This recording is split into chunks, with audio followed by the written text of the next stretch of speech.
Hello and welcome to another episode of the Christian Reeve podcast. Today we're switching it up. We have, I guess, a first of sort. This is the first repeat guest. If you remember previously, there you go, get all the stuttering out. I had Calamity Hatcher, aka my friend Jack Hatcher, school friend, on the podcast.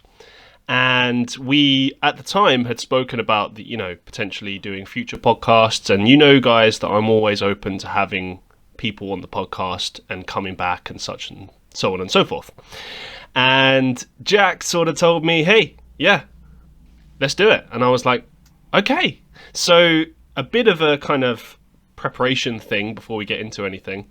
I don't have anything prepped for this. I had a couple of notes based on some things that Jack wanted to mention. I've got one question for you. Okay, that works. But other than that, let's just see where this goes, huh? Yeah, let's just hop into the unknown, man. Welcome back. How you been? Thank you for having me back. I've been very well, thank you. How have you been? Yeah, it's a bit of a crazy ass couple of weeks, man. So check this out. My washing machine broke down. So I'm sort of figuring out how to counteract that. Laundrette. But I don't think there is one near me, or at least it will be. No way. You're in Manny. I'm not close to things. Do you know what I mean? Like I can. Oh, okay. I can. Yeah, kind of. Like I can get to places, but it's just fucking trek. Yeah, I suppose it is partial laziness. I'm thinking, like, can I clean my stuff at home? Is this possible? I'm pretty sure there are services you can use that come to your house and pick up your laundry and wash it and deliver it back to you. Yeah, see, with that, I don't like the idea of that because I already have lost many clothes over the years. And I thought about this, right? You always lose socks. That happens. Yeah. But I've lost so many fucking, like, T-shirts, like, things that I actually really have sentimental value in, like, T-shirts that I bought in when I went to America, T-shirts from festivals. I'm like, I never would have thrown this away. So where the fuck did these clothes 100%. go? But yeah, I just think that, like, I don't trust people with my clothes because I barely have any as it is. So I don't want to lose the clothes that I have now. yeah, that totally makes sense, to be fair. Yeah. Can't fault that at all. But no, it'd be fine. But yeah, other than that, it's literally just been doing this podcast, doing YouTube.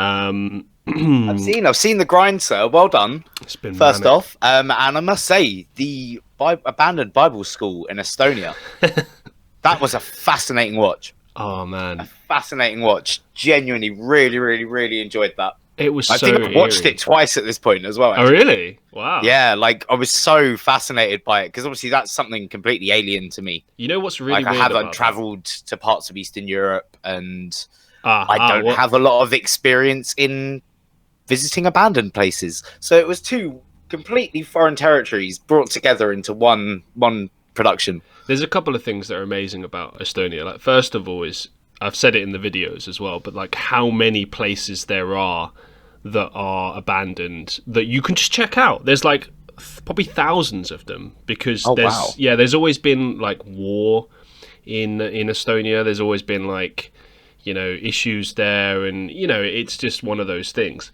But because of that, it means there's so much history and stuff just sitting there waiting to be checked out. And this particular area that we found that school we did like a bunch of videos already. So like I must have filmed probably like 4 or 5 episodes just in that area alone.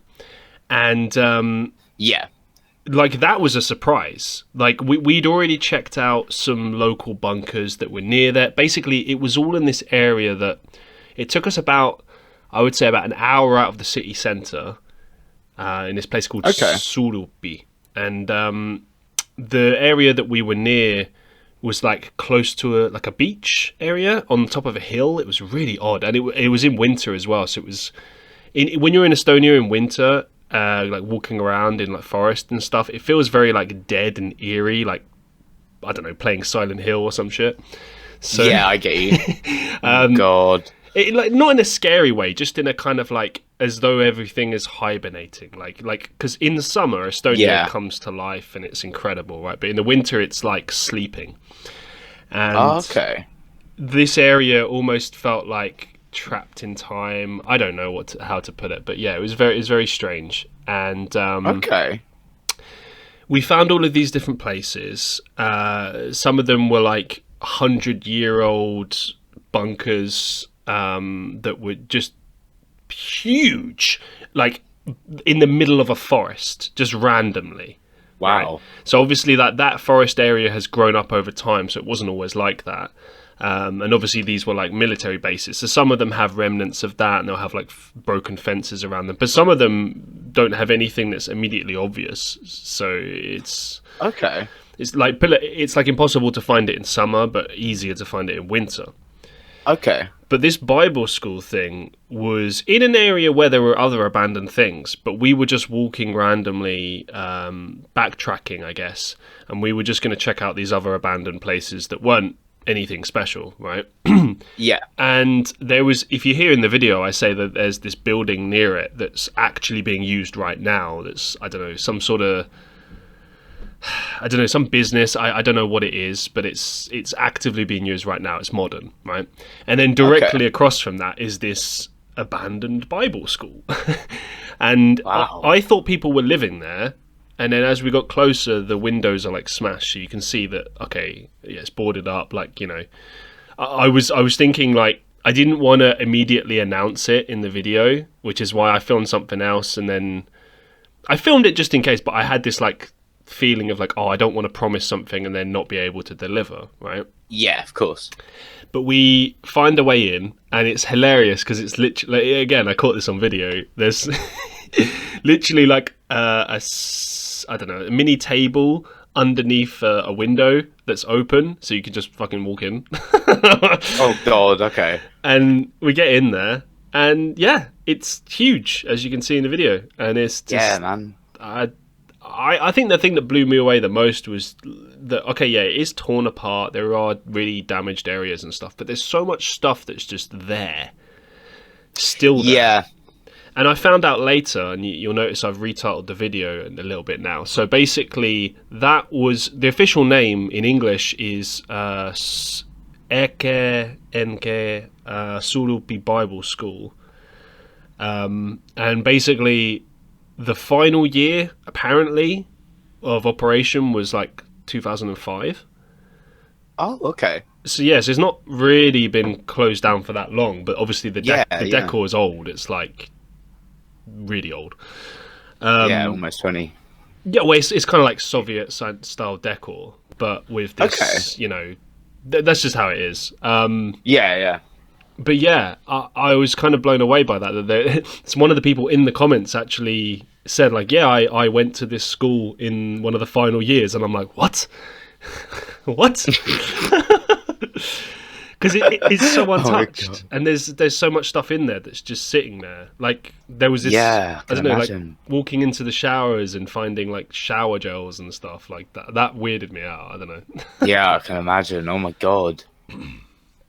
But Jesus. But like, I just can't. I love things like that. Me too, man. This idea that somewhere is sat like motionless as time has passed. Don't you find it really weird as well that like the buildings aren't, because the thing is these buildings are always owned as well, so it's one thing if you have like a house sitting there derelict and you just, I don't know, don't have the money quite to sort it out yet, but when it's some massive building like that, I mean, you'd either knock it down or you know, refurb it, because I said this to Johan. Yeah. You know, it wouldn't take that much to refurb that place. I mean, it would cost money, but it's not like structurally damaged. Like the building itself is like structurally sound. Do you think that's because potentially of why it was abandoned in the first place? Like, like you said about, you know, the war and the issues there. Is it maybe a sense of disbelief in the people, in the sense that I could renovate all of this and then be back in the exact same scenario as to which it was abandoned, kind of thing? The thing in Estonia is that, like, there are a lot of properties like this. Okay, so there's a lot of abandoned places in general, like not just the small buildings that I'm talking about, but there are also like entire factories. Like for instance, in the south, there's this place called Volga that I went to quite often. Really, really beautiful place. And right in the middle of the town is this like huge, it's like an abandoned factory with like silos and radio towers and like a big massive train tracks through the middle of it, right? With the trains still there and everything. It just sits there. And I was always baffled by that. Like, it's amazing because it's living history just sitting there, derelict. But at the same time, I think when I'd ask people about this, or when I would sit there thinking about it, it comes down to money. It's like, yeah, you know, like, okay, if you take that building, that abandoned Bible school as an example, right? That was literally, you had to drive quite a while to get there. And we had to walk quite far on foot just to get to that area. Like, we could feasibly drive there, but it's not easy. You have to drive through forests. Like, it's not it's not like in the city centre or something. So even if you would spend the money on refurbing it and fitting it out, it's like, it's got to be for something that's like essential. You know what I mean? Otherwise, because Estonia is not like a rich country, unfortunately. And a lot of European countries have the same problem where, you know, like Estonia is really good at, you know, marketing their technology and stuff like they're seen as, or Tallinn is seen as kind of like this new cultural hub in terms of technological hub, let's call it that. Yeah. For things like their ID system and stuff like that. Because it's all based online, so you can, for instance, authorize like, let's say like bank payments, sign documents digitally, all this stuff with just one card. Okay. Right. That's pretty cool. But this is the same country where that exists, but then, you know, like average wage is like 500 euros a month. Oh, wow. So it's like there's this real disconnect there. Not to say like, I would say that's kind of the same, on average what like the typical job is, but obviously you have to figure out like, or factor in that it differs according to industry. So that would be like the standard wage for, say, like a customer service style role, right?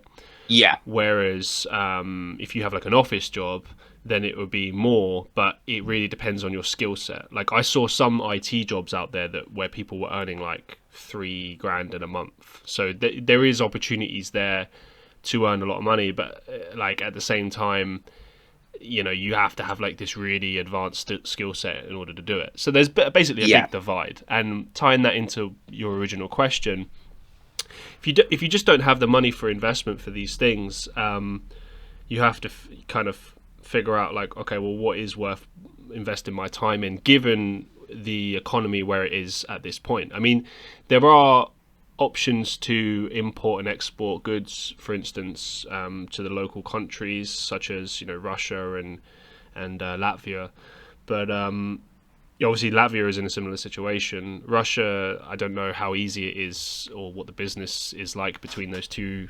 nations, but basically, as I understand, what most people tell me is that there's not always the funding there's not always the money there, and there's maybe not always the demand either for certain things.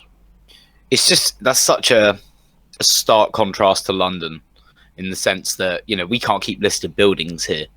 Like the buildings that are supposed to be protected now, give it a year and they will be knocked down for flats because it's so in demand. It's just crazy, such a juxtaposition. That's really sad. It is. We live in a sad country. You know, the worst part about that as well is that like the buildings that they replace them with are built from the cheapest, shittiest materials possible. Like, it'd be one thing if you replace like a really beautiful old building with like an equally new, modern, beautiful building. Like, at least you could say, okay, well, something that will last for generations, and that's like the thing. have a significance on that piece of land. Nothing. I've said this to people in the past. Like, nothing is built anymore for life. Like, if you take like, you know, that classic bubble American household from the 50s and 60s, where they would have Yeah. like those fridges and those houses and the appliances that existed in those houses still work perfectly to this day. Yeah. And the cars and everything, whereas stuff these days, it has a finite life and it's built into the product on purpose to force you to buy like newer versions of the product, or 100%. Yeah. things like the Xbox Red Ring of Death. I mean, that's literally built in to force you to buy another one. I must have bought 3 or 4 of those Xbox 360s when I it just used to frustrate me, man. Like, they're not cheap, or they weren't cheap. No, not at all. I had the same issue with my PS3. I went through 3 of them to get the yellow light of death. Oh, okay. On 2 consoles, and it was like, for God's sake, it's a £430 games console, and I had to replace it within the first year. I think it's even more frustrating with like things like cars as well, because like cars, as soon as you buy them like new, they depreciate straight away. So it's almost not worth buying a new car unless it's like, I don't know, like a really amazing car, like a luxury Porsche or a luxury Lamborghini, something like that, where it's like it'll still depreciate, but it'll still be worth a lot even so. But if you buy like a standard car new, I mean, it's a fool's game. Yeah, exactly. And that's just a price issue. And when it gets to like actually maintaining the car and stuff, I mean, I suppose that depends on the manufacturer and such. But like, again, same issue. They're kind of purpose built to start being faulty within a couple of years. And then you've kind of got that problem of like, okay, do I keep putting money into repairing this car and keeping it running? Or do I, sort of get rid of this, lose the money in terms of how it's depreciated, but then use that money to buy like a cheaper car that might last longer, or I don't know, something like that, Yeah. It's ridiculous. Yeah, and this is, I think, the biggest example of that we have today is our phones. Yeah. Those phones, those things that we invest our entire lives into, are meant to be running at a snail's pace in 2 years, a year and a half.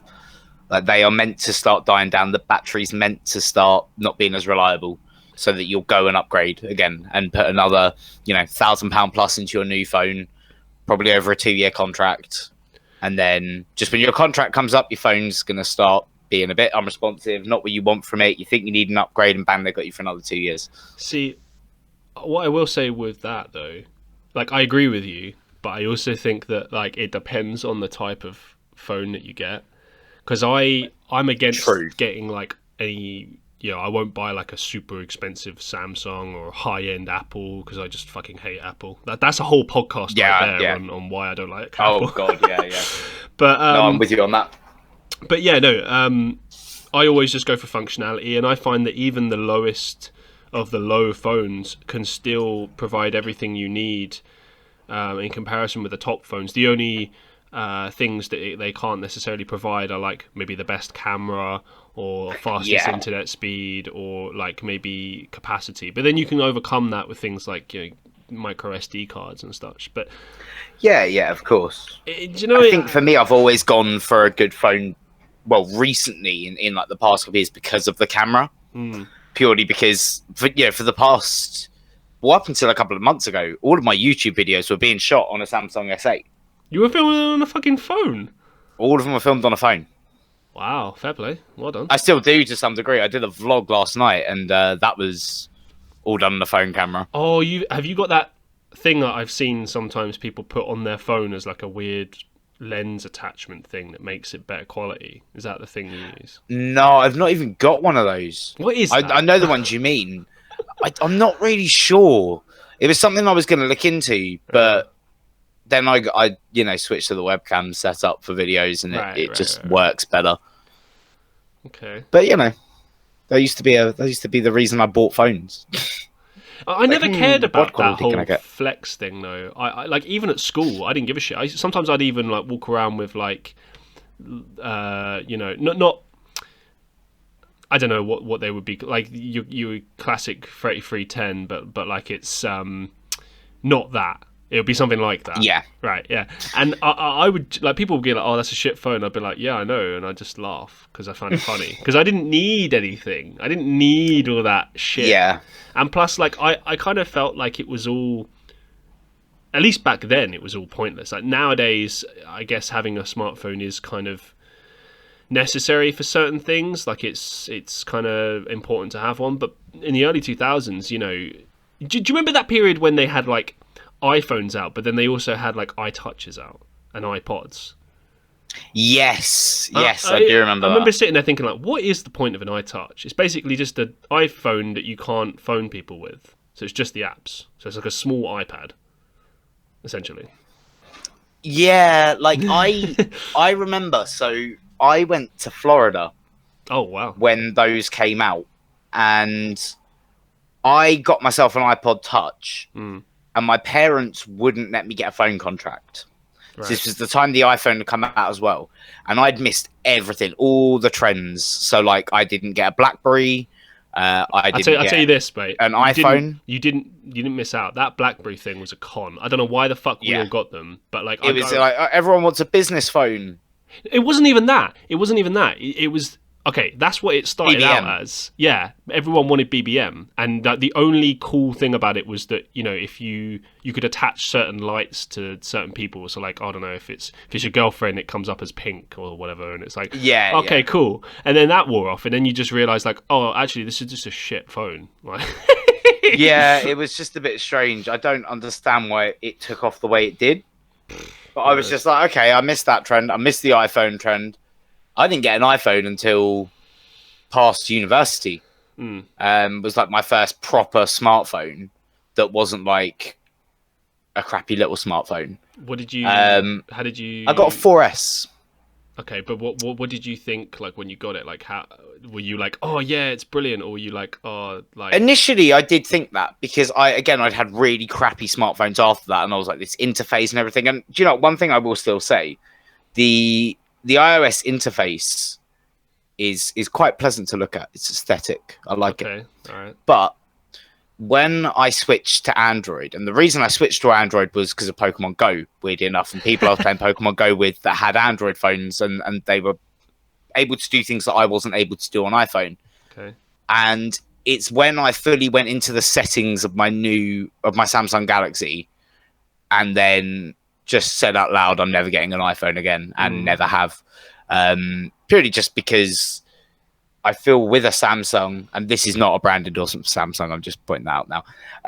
I feel like it's more like a mini computer in my hand, as opposed to an iPhone. I find quite restricting now, in terms of things. But then I think you're absolutely right in what you're saying about, like, the need for them. I don't need...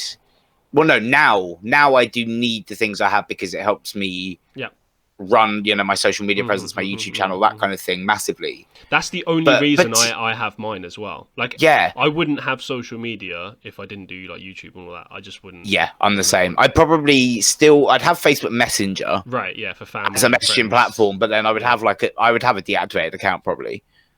Can you do that? Can you? Yeah, if you deactivate your account, you're still on Messenger. Ooh, interesting. Okay. But then obviously you can't post. Yeah, but, you know, I don't know. If I can somehow, like, access the Facebook page but not the Facebook, then that would work. Might lock you out. It might lock the Facebook page. That's the only other issue. Okay, fine. Might. I'm not 100% on it. It's worth looking I've got into. maximum privacy settings on Facebook, but I'm pretty sure that doesn't count for jack shit. I mean, that doesn't mean shit. You can't find me though. That's one thing. Yeah. I don't know. I think Facebook lie. Yeah, of course they do. Such lads. But yeah, no, I agree with what you were saying about that, actually. Like, I've always liked Samsung products, and again, not a brand endorsement, but because people will think this, but, you know, at the end of the day, I genuinely think that Samsung make better products, and here's why. One of the biggest things for me is compatibility with other systems. So, like, if you if you buy Apple products, right, you're forced to then buy everything Apple. So if you break your phone charger, you got to buy another fucking Apple charger, and it costs you like £40 a pop. Yeah. Right, which, I mean, fucking hell, 40 quid for a phone charger. Now just think about that for a second. That's more than a contract in many cases. But anyway, and I would always find that annoying because, you know, inevitably you have like millions of phone chargers and stuff when you get new phones, and you go through phones several times. I mean, I go through less phones now, but back when I was younger, I used to go, through quite a few because, you know, it just happens. But one thing that would always be useful was the fact that, you know, you could use the phone chargers interchangeably. So you could use like a BlackBerry on a Samsung and it would work, you know. And I always found that brilliant and like really useful. And I still have many of those like USBs to this day. That's like my number one thing, is that interchangeability thing, right? And then number two is kind of just like never having problems with Samsung. Like I've owned Samsung, you know, phones, TVs, laptop, I think at one point possibly. Basically lots of different styles of products, and never had any problems with any of them. Whereas I've had plenty of problems with Apple products.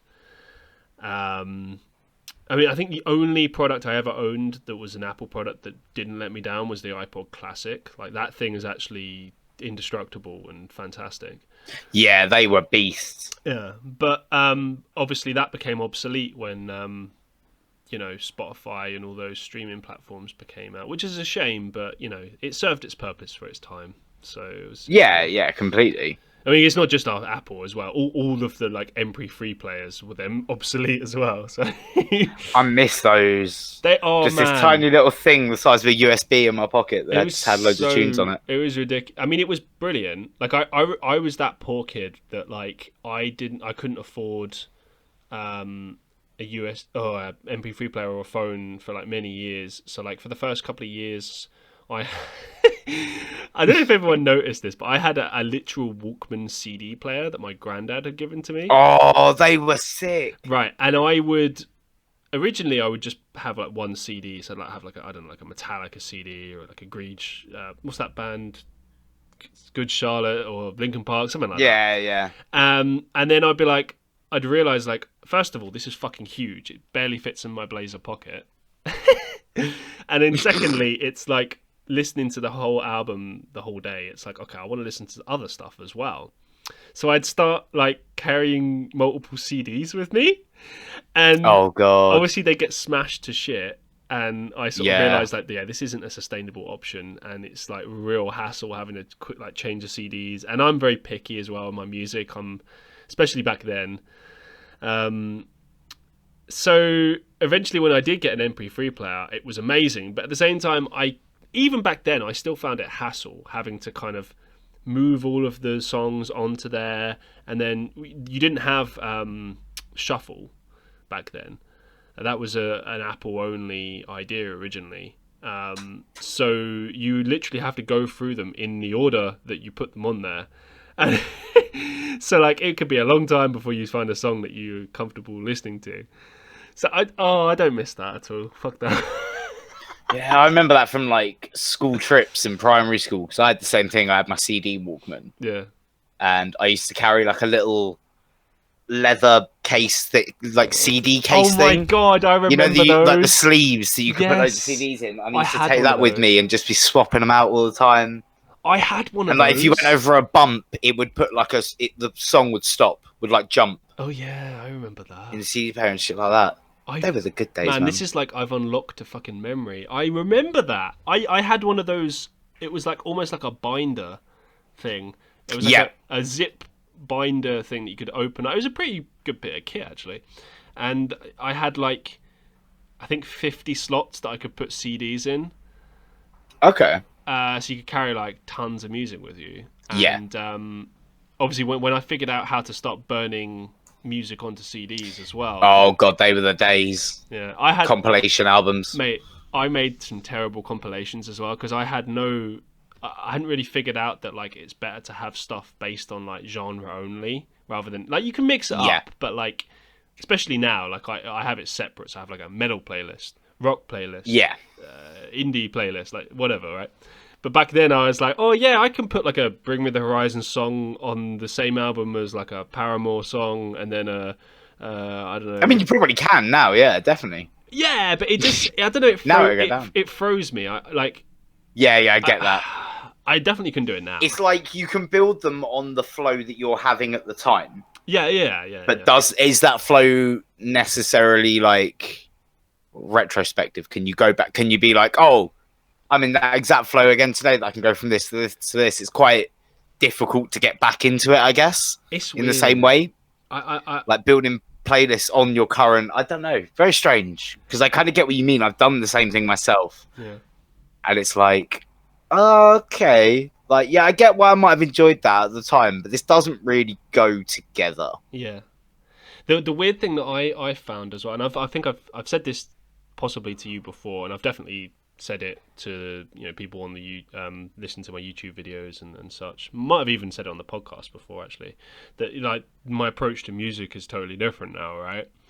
And now, like, I don't know, like back then I could literally just sit there at like 7 a.m. and listen to like, I don't know, Dimmu Borgir and Cradle of Filth in the morning, and like there was no issue there with that. Although I will admit, in my later years at school, I did start to like stop listening to metal like first thing in the morning. I sort of realized like, yeah, that's a bit too much. But yeah, for a while I just didn't ever care, and I just never saw an issue with it. Whereas as now, I really have to be in the right mood. I don't know. And even now, like I can't always sit there and listen to metal music for that long. It's really odd. Yeah, I get that. I struggle listening to pop punk in my day to day in the same way. Yeah. I love it. Like it's the cornerstone on which most of my music taste has been formed. But it's dependent. It's dependent on certain things. Like after we've done this podcast, right? I'll step out and I'll go for a walk. Now I'm very lucky that I have Rysup Golf Club at basically the back of my house. Oh, I know where you live. Okay. Have you been to my? Yeah. Oh, you will know where. Well, roughly, are you near the train station, or are you the other side? Other side, but like you go from the train station way through that public footpath. Down through the golf course and all that. So there's a public footpath next to the golf course? Yeah, it runs through it. I never knew that. Wow. Okay, learned something new. Yeah, so I'll step out on this walk, and it's a sunny day. You know, I might want to play the new Neck Deep song because it's a perfect summer tune. But it's not very often that I sit there and get into that kind of frame of things. However, yesterday I was doing some DJing here while I had people over. I had a little gathering, vlog coming soon. Don't worry, it wasn't a bad. It was a socially distanced, well done thing. Yeah, everyone, no cancelling me. And I, like, before everyone came over in the day, stuck on some pop punk for 2 hours and was like, right, get myself into the mindset of this. Where do I want to take this? There's a lot of different places you can go with it. Do you want to stick with old bangers? Do you want to bring in some newer stuff? Try and, make it a bit more hype? Do you want to try and transition it, like work out some transitions? And it kind of started. I started with the new KSI song we're doing, which isn't pop punk at all. And then dropped it into one of Waterpark's songs called Turbulent, which is very drum and bassy. Cool. They're a pop punk band, but it's very drum and bassy. And kind of just transitioned it that way, and then brought it into some newer kind of pop punk and stuff. But that was for the moment. Do you know what I mean? That was, it had to be a very specific circumstance. Where I was like, yeah, I'm going to go and I'm going to bang out some pop punk for 2 hours. Yeah. But generally, and I was saying this when I was at a little event on Sunday, sports day thing I was at, and my friend said lo-fi just fits any situation. Party though? Really? Because it wasn't like a party. It was like 10 of us doing sports and stuff like that. A gathering. yeah. Like it wasn't like even drinking, like accessory or anything. It was like we did like egg and spoon race and sack race and all that kind of thing. Oh, I love you. So it was a lot of fun. He's such a nerd. I love it. It was such a good idea. I would love to do that. Actually, I would. That sounds good. Really fun. It was like you're all just sitting there chilling. And it's like, yeah, lo-fi. Lo-fi work. Do you do the sack race? Yep. Oh, It was a relay. It was a relay, my friend. I loved doing the sack race when I was a kid. That was or the thing where you had to tie your leg to the other person's leg and then. Oh God, round. yeah. We figured that out though. As long as you've got a little routine, the old 1-2, you're all right. Oh my god, you can get through it. Jeez. Coordination is key. Teamwork, vibes. You know, there are certain bands now that I really struggle to listen to, because of like memories. Ooh, do tell. Well, okay. Oh, I hate that. Yeah, So, yeah. Do you know, like Blink-182, I have like a whole playlist for, because I think they're that amazing that they have to just have their own playlist. And they just on a side note, like they have so many good songs. Like it's not often you can say that about a band or an artist where you like I must have at least somewhere between half an hour to an hour's worth of their music that's just perfect. Yeah, I legitimately think there's only one album and one EP that aren't good. Like everything else, and even those albums have good songs on them, but they're just not great albums. But I feel like Blink knock it out of the park 90% of the time, at least. The difficulty for me is a couple of things. First of all, it's music for for when we were growing up. Like, so I'm instantly brought back there. I can feel it. I can remember those times. So there's that. And there's also, do you remember? I told this in an upcoming video. I don't know when it's going to drop, but exclusives. Yeah. So do you remember Finn, who was in The Year Above Us, or 2 years above us? I think. No. Okay, so there was this guy 2 years above us. He was a really good friend of mine. Unfortunately, he's no longer with us. Oh god. And he was the biggest Blink-182 fan of all time. Oh, and he was really cool. I really looked up to him, and really good guy. And he basically was obsessed with them. And whenever I listen to them, I just can't not think of him. I understand that. It makes me so sad. Like, yeah, I can completely understand that. I know how it'll sound, but it ruins the music for me. I completely get that. It shouldn't be like that, but it's like so bittersweet. It's like I remember the good times, but it's like. And it's that type of music as well. It's coming of age music, so it's like all the lyrics. Like the funny thing is as well, like they were writing music for coming of age, but they were in their like mid-20s or later. Yeah. So they were kind of growing up with us, but they were a little bit ahead of us. And now we've kind of just surpassed that in terms of our age, being our late 20s. But like, I'll go back and I'll listen to like What's My Age Again and stuff, and be like, oh fuck, they had the point, like. I think that's something I've really come to respect about their music. We'll talk 2010 plus, getting back together. I didn't like Neighborhoods as an album. I didn't like Dogs Eating Dogs as an EP, which followed after that. And those were the next two with Tom DeLonge as part of Blink. And they just felt too Angels and Airwavesy to me. I like Angels and Airwaves, but it's not Blink-182. I never you know what I mean? That whole same thing, way as Plus 44 are not Blink-182. No, it's just Blink-182, but without Tom DeLonge. Yeah, but it's still like. But that's I don't know. There's something about it that's trying to be different. I feel Plus 44 slightly. I think they're both trying to kind of do their own thing, particularly AVA in the terms that they went very synth heavy. Angels and Airwaves was weird, man. That was basically just Tom going emo, and like everyone was just like, okay. Do you remember like back in the day we would sit and watch like Kerrang videos and like stuff like that would come on? God, and, like I remember this video of, I think it might have been one of their first singles, and it's Everything's Magic, I bet you. Maybe it's just basically loads and loads of close-up shots of Tom. And it's like... Oh, yeah, that's just Tom in a nutshell. Yeah, and I was like, this is such a passion project, but like in the worst way possible. Yeah. But I love you, Tom, but fucking hell, mate. This is what I mean. When Skiba joined, Matt Skiba from Alkaline Trio... I love that band. Like, their music has matured. And I have a lot of respect for it, because it's almost poking thing at the fact that it's like, yeah, we're in our late 20s now.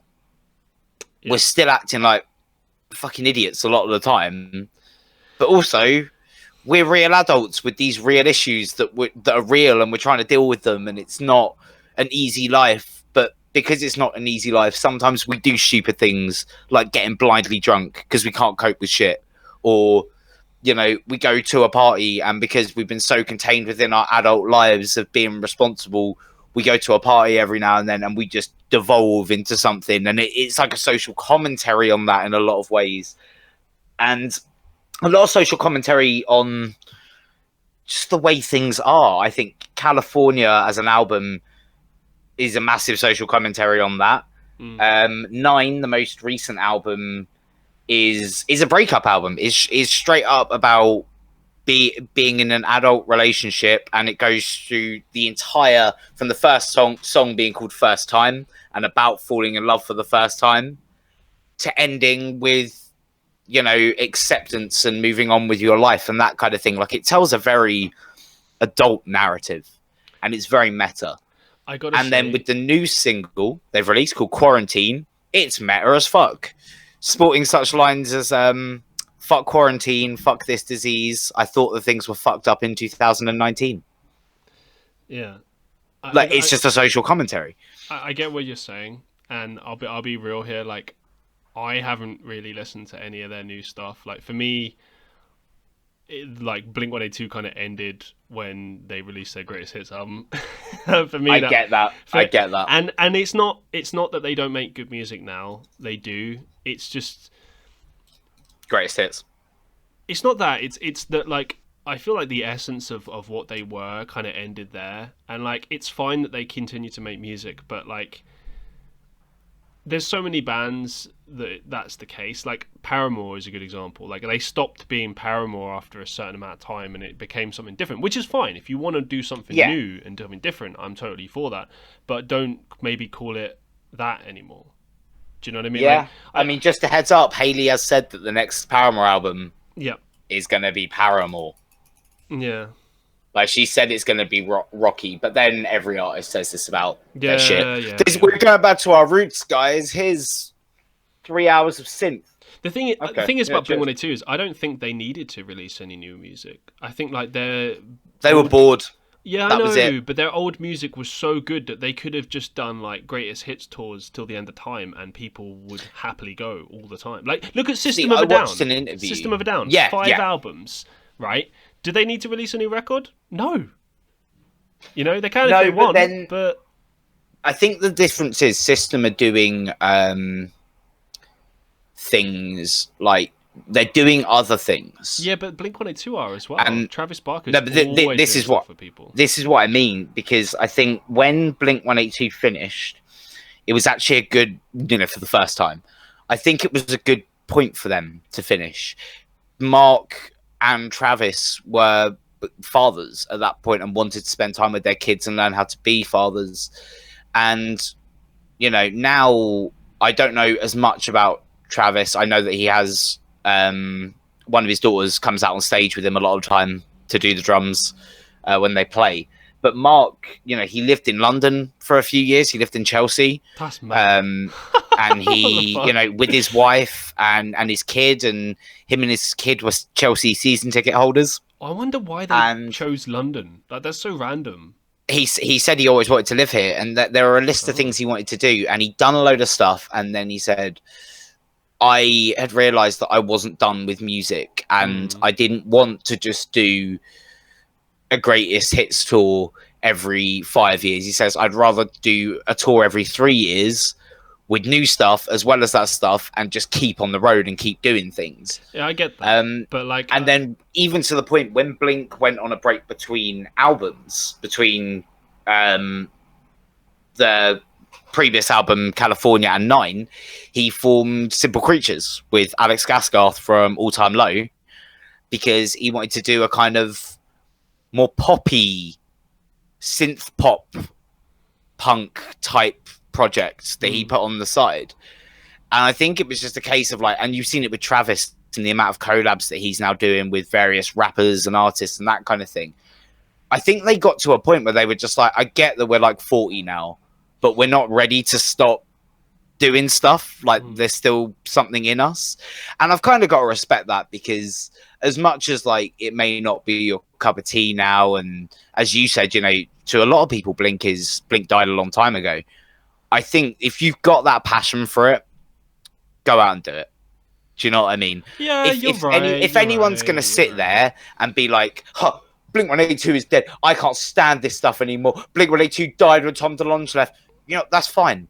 Don't let what's coming out now affect what you love about this band. Enjoy this band for that. Leave what they're doing alone.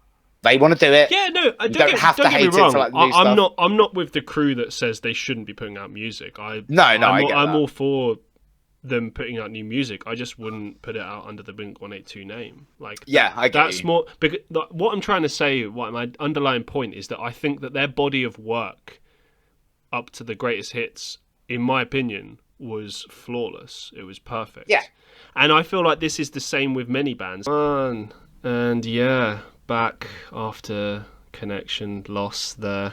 Technical glitches. I'm just gonna switch it up and talk about something different. What do you think about that? All right, let's switch. Switch and reverse. TikTok ban. Did you even do TikTok? No. Okay. No. I sound like I'm passing judgment. I'm sorry. You are passing judgment. Can I preface this before we start? Anytime it seems like I'm judging TikTok, I am. It's all satire. It's all satire. I have nothing against people on TikTok. It's just the whole thing of, I'm a YouTuber, I can't like TikTok. It's a joke. What do you think about the concept of purely being a TikTok creator? And only a TikTok creator? I don't understand it. It's alien to me, but I don't do it, so I can't really judge. The same could be said for me doing YouTube. Mm-hmm. Someone could look at me and be like, how do you get by just making videos on YouTube? Well, first off, I don't have a full-time job, but... Oh, you're unemployed like me, too. Well, no, I've got a full-time job as well as the YouTube, haven't I? So I thought you were furloughed. Okay. Yeah, furloughed, but technically I'm still employed. At this moment, I'm still employed. It's just me then. Oh, I'm sorry, buddy. But it's been 5 months, man. Like, 5 months. I know. 5 months I've just been sat here doing nothing. Well, I've been working my ass off doing everything else, but like, yeah, it's weird to me. Do you know what? Not I need to having stop a job. looking at it that way. I keep referring to YouTube as doing nothing. It's like, well, because I'm working. I think it. I know what you mean. Like, a lot of work goes into it, but it doesn't feel like a job. Like, I'm the same. I work my ass off with YouTube and Twitch and everything else, but I really don't. It doesn't feel like work to me. And I guess that's kind of the beauty of doing something you love, isn't it? But I mean, yeah. I think I probably put more pressure on myself than anybody else. I think more pressure than the actual editing does is put on by me. Because, you always look at them views and whatnot. But, I don't know, on the point of TikTok, I don't understand how someone can make a living off TikTok, because I don't know TikTok. I don't know what the intricacies of the system are. I don't know how copyright works on there. Well, clearly copyright isn't a thing on there. I don't know how monetization works. Fair enough to anyone that can do it. I respect the game, well done. Do you know if you can earn money from it? Or yeah, you can 100% earn money from TikTok. 100%, yeah. Do you know the threshold for it? I'm just curious. No, that's the thing. I know nothing about it. I know that there are a lot of creators right now who are about to need to get to other platforms to continue their revenue. But this is the thing. As much as I don't want to see someone's platform taken away from them, if the allegations that information is being given to the Chinese government, then absolutely right to ban it. This is why I'm sorry. Like, I know there are 1,000 TikTokers right now who are screaming into their cameras, crying with 7 seconds of a fucking Rihanna song or whatever, just to, about how TikTok's going. But if it is legitimately giving personal info, do you know what I'm saying? Like, you can stand under my umbrella. I need an umbrella because I'm crying. Look, I'm sorry. I really want to get drunk with you sometime. It sucks. We can get drunk, man. Don't you worry. We'll do a drunk podcast one day. No. Actually, with you in person. Like, this needs. That's what I mean. We'll get in a room. Oh yeah. And we'll just put a bottle of whiskey on the table and like 2 crates of beer, and we'll just go. I can't wait for the day that I do in-person podcasts because it's going to change the game for me. It's get the studio. Get the studio. That's the dream. That's what I'm aiming for eventually. Yeah. One day I'll be kicking Joe Rogan's ass. Exactly, mate. I'm just kidding. Enough. Number one podcast in the world. He's the podfather. He really is. Do you know what? I was actually looking the other day because I was KSI was fact checking Logan Paul on his number one podcast in the world thing, and he was like, "That's embarrassing. You're not number one in the UK, and you're not number one in the USA. Neither was Joe Rogan." Yeah. The top surprise me, though. Podcast in the USA right now is the Michelle Obama podcast. Yeah, which... but that's literally just because it's dropped now. It's just interesting. Yeah. The thing about podcasting as well, and I've realized this too, is consistency. Like, everyone's interested in, like, when you first drop it, right? But then you have to consistently produce content. Yeah, like, of course. For instance, for me, I have to keep getting guests. I have to keep coming up with topics. And it doesn't stress me out, but it does make me think, like, I can't just put... It's the same as YouTube. You can't just put content out. You have to really think about good quality stuff that follows some sort of a narrative as well. Like, I guess with my podcast right now, it's a mixture of interviews. I guess these more relaxed podcasts where it's just telling stories or chatting. And then... what I'm going for is like life experiences or my opinions on certain topics or whatever. So, like, here's an example. Some of the recent stuff I've done, right? Are video games harmful?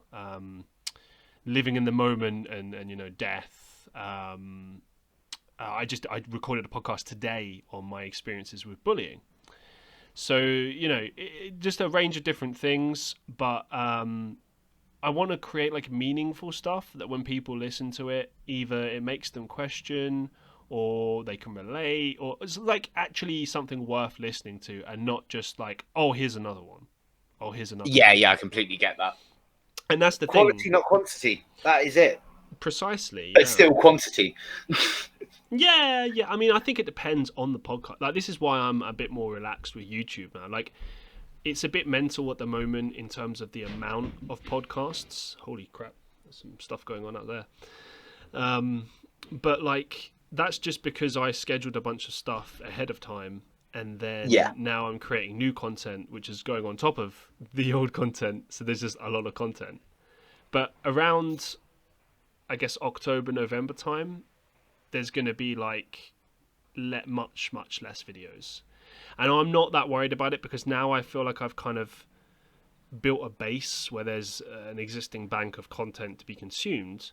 So it doesn't matter as much if there's times when I don't release as much, because there will be stuff for people to, go back to. But also, maybe it creates anticipation. I don't know. I want to try and see how I do uploading content as and when, as opposed to, all the time. But I don't know. I kind of, my mentality is to just, as soon as you've got an idea, go with it. Yeah, I completely agree. Why wait? Fuck it. Especially at this point when we're trying to grow and, like, no one knows who we are or cares. Obviously, like, some people care. I know there are people that listen to me and watch me that care. Thank you so much. I love you. And obviously, with you, you're doing really well. What with getting to like 1,000 subscribers and, like, getting those crazy amount of viewers every live stream and such. But like, even though you meet those milestones, it's still very thankless, and you have to put a lot of hard work in. And I don't know. I've heard so many people say different things, like, oh, you shouldn't upload often, or you should upload every day, or I don't think there's any right or wrong. I think it depends on the person, really. Yeah, and it depends on the content, and it's do you know what? I can't even say it depends on one thing. It depends on so many things. So many things. You could have put the right keyword in. That could literally be the difference between thousands of views and none. Yeah. That you could just put a code word, the correct tag word in, or you know, you could just release a video at the right time, you know, On literally this, the right time of the day. on this They just subject, snowballs. right? I recommend this to everyone else as well, because this is what I'm doing. Set yourself up a second channel, right? But have your second channel as like experiment channel. Now let me explain, right? So my main channel has all the things that you're supposed to do, right? All the tags and, you know, all the scheduling and high quality and time put in and all of that yada yada yada, right? Playlists, the works, right? That my main channel is like my official, like, okay, we're trying to do YouTube. But the second channel is like, well, fuck it, let's just see what happens. And I don't put the maximum amount of effort. So if I upload a video on the main channel, I promote it everywhere I possibly can, you know, see how that does, right? But then with the second channel, I don't. I just kind of experiment. Maybe I only post it on Twitter. Maybe I don't post it at all. But I see how the views do. So like, for instance, I dropped a video on my second channel randomly, because my second channel at the moment is mostly for like mini vlogs that not vlogs, they're kind of like mini videos about trending things or just my feelings on a particular thing, where it doesn't have a lot of like effort put into it. It's just switch on, start talking, done. And I like that. It's different. There's less pressure. I don't have to stick to a schedule. I just do it whenever I want. And I released a video on PewDiePie, right? And I put the relevant tags in, but I didn't overdo it. I put the right title in. So basically, it was about the thing with everyone getting annoyed about his Spotify playlist, like as if that fucking matters. But whatever. Yeah. Apparently, a bunch of people were angry about the music he listens to, which I just thought was hilarious. But and I basically just said like, yeah, this is ridiculous, and here's my thoughts on it, and here's how my music taste has changed over the years. So just, you know, leave them alone. Like what you like. Go figure, right? And that video continues to get views, and it's not a lot, but it's way more than I normally get, and it has very minimal effort put into it in terms of promotion. Like the most I did was promote it on Twitter. That's it. No, I didn't even do it on Facebook, actually. I only Twitter. And it's done really well. So it's like you said, it's like little things here and there. Like, I guess having PewDiePie's name anywhere gets you views, I guess. And I'm not into the idea of clickbaiting people. I mean, for instance, I even did a video that contained only KSI. Basically, when I had TikTok, I did a bunch of TikToks of his songs, hoping that I might get his attention one day. It never happened, and I was just like, oh, fuck it, whatever. I got rid of TikTok anyway, but I saved all the videos, put it into a compilation, and uploaded it. And I thought, oh, maybe this will get some views. It's got his name in. This is the first time I've ever used someone's name who's, you know, reputable or doing well. And it got, like, no views. Oh, damn. Well, no, it got some views, but, like, you know, nothing, basically. Like, for me, a decent amount of views for a video would be, like, at least 100. Which I don't often get. My average is like somewhere between 30 to 50, 20 if it's really bad. It's so sporadic, but like eventually even the videos that don't do well immediately will over time do well, so there is that element to it. And this is why I don't focus on the numbers as much anymore. Like, I find it interesting, but I don't let it bother me anymore, because it's just like, you got to focus on your audience, like the people that are watching, and not the people that aren't watching. 100%, yeah. And that growing audience, the people you interact with, that's way more fun than worrying about like because like it changes every fucking day. Like literally, I can wake up one morning and lose like 3 subscribers, and then it's like, okay, whatever, you know. It's like, if people want to stay and watch your videos, they will. If they want to go, they'll go. And you know, if they leave immediately, then what's the point of even having them there in the first place, you know? Yeah, exactly. Anyways, experiment. I reckon it's worth trying. Why not? Okay, yeah, fair play, dude. I'll definitely give it a try. I mean, it's fun, if nothing else. I mean, it's less pressure as well, I find. Yeah, completely. And it's sometimes it can serve a function as well. Like, I use mine for like Twitch stuff, because sometimes I do a lot of Twitch, sometimes I do nothing, but I like to keep it, because you can't keep your Twitch videos. or at least not for long. Oh, okay. Yeah, you can only keep them for like, I think it's 14 days if you're not affiliate, 30 days if you're affiliate or partner, but like not indefinitely, basically. Okay. So yeah, I just kind of keep the videos Okay. anyway, just in case. And also, I kind of thought, based on what I said before, that it's a good way of having content available if you're not actively doing stuff. So I've got like probably maybe 50 to 70 hours worth of content of me in live streams online, so people can watch that if I'm not around and there's something they can listen to. Exactly. Always provide the content. Yeah. Well, I mean, it's inevitable. Life happens. You don't know like if you're always going to be available to do stuff. Like right now, this is an opportune moment to like do as much content as you can. 100%. Get it all out there, because I just know when things get better, things change. I won't have as much time. I'll definitely keep doing the podcast. Don't know how often, but do it as much as I can. But everything else will have to like slow down, and I'll have to try and figure out some sort of a schedule with that. But obviously the goal was always going to be to do it full time, but you just never know. Yeah, it's gonna have to find out soon. What will the world do with us? What do you mean? Well, will we be forced to be full-time YouTubers? Will we be forced back into employment? What will happen? That's a good point, actually. Like, how long There's will so many this unanswered last? questions.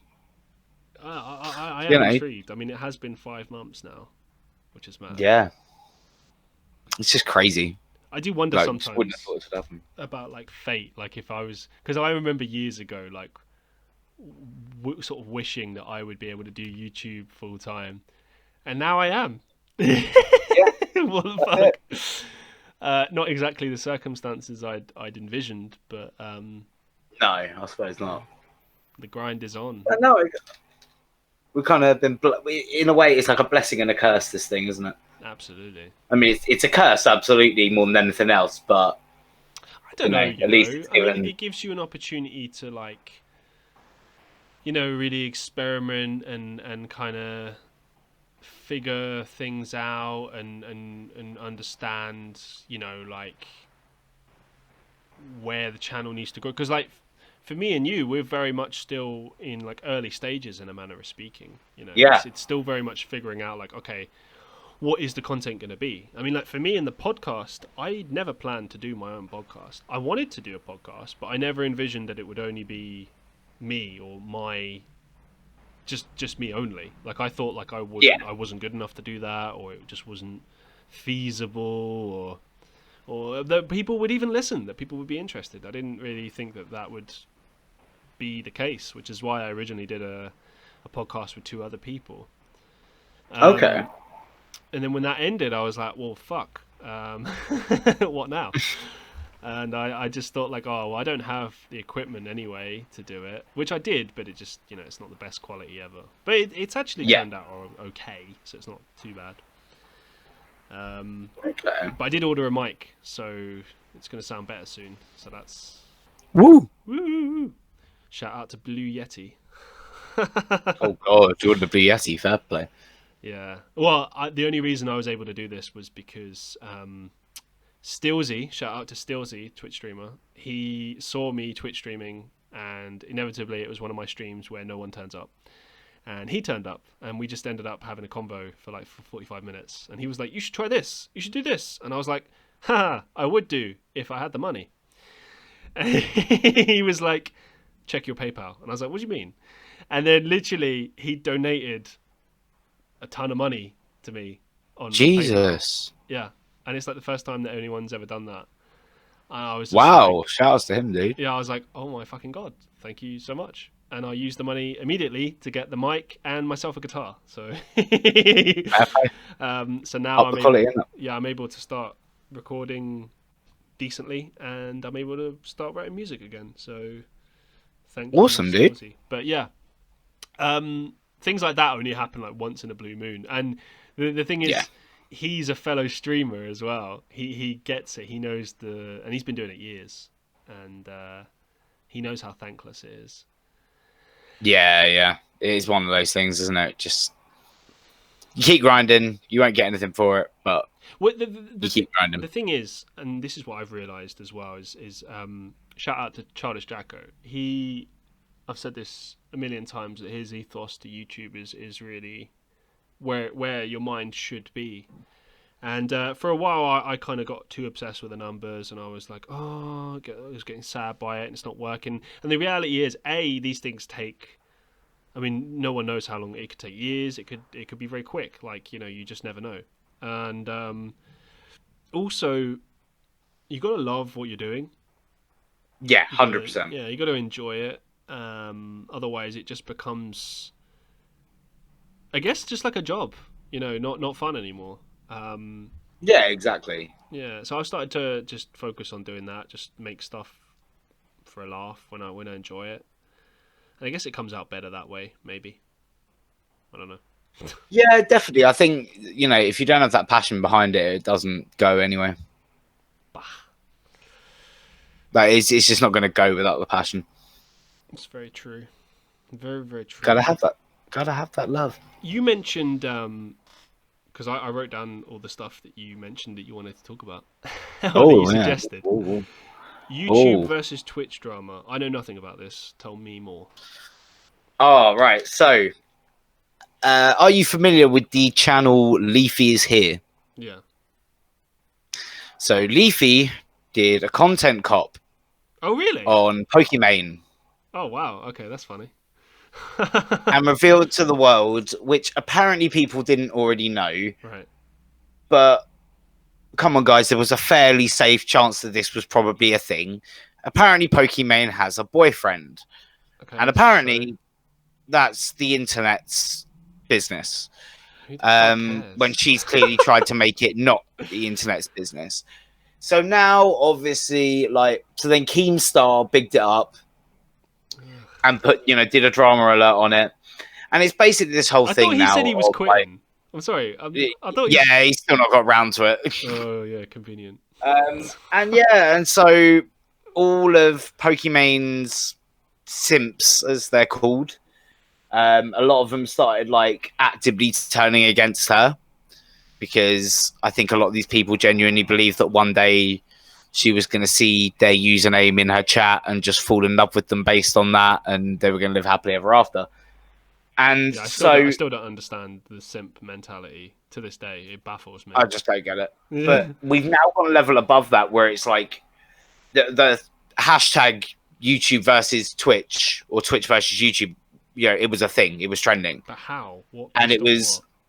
Because the Twitch streamers, then a load of Twitch streamers came out and were like, you don't even understand what us Twitch streamers have to do. Like, we sit here recording for 6 hours a day. You do nothing. You just record your little 10-minute videos and then you do nothing for the rest of the day. I'm sorry, just to cut there, but if you're streaming for 6 hours a day, that's really inefficient and just ridiculous. That's over streaming right there. It's over streaming, but also, it takes me more than that to edit a video. Oh, yeah. 100%, yeah.